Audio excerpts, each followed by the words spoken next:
যে টিকটকের পাসওয়ার্ড কীভাবে সাবমিট করবেন দেখেন। এই যে টিকটকে আমি ক্লিক করলাম, এরপরে প্রোফাইলে ক্লিক করবেন, এরপরে এখানে ক্লিক করবেন, এরপরে আপনার প্রাইভেসি এন্ড সেটিংয়ে ক্লিক করবেন, এরপরে অ্যাকাউন্টে ক্লিক করবেন, ক্লিক করার পরে এই যে পাসওয়ার্ডে ক্লিক করবেন,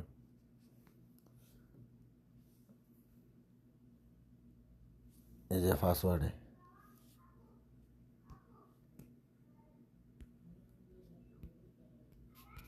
আপনার যে কোনো একটা নাম দিবেন, এরপরে 3-4টা সংখ্যা দিবেন।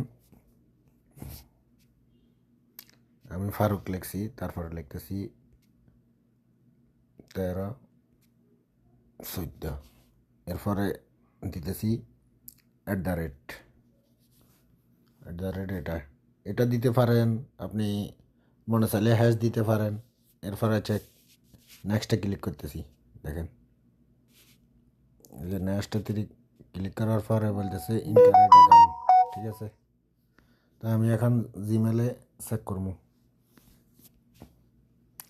যে আমার জিমেলে একটা মেসেজ যাব, কারণ আমি জিমেলে যাই ঢুকতেছি। এই যে 47-37-62, 47-37-62, ওকে।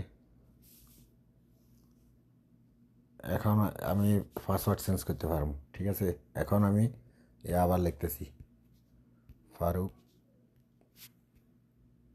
13-14, তারপরে দিতেছি @ আপনার যখন সম্পূর্ণ হবে দেখেন এখানে এগুলো সবগুলা ব্লু হবে, দেখছেন তো। আমি ওকে করে দিতেছি, এই যে হয়ে গেছে আমার, ঠিক আছে। মিস্টার ফারুক, কেউ আপনাকে ফোন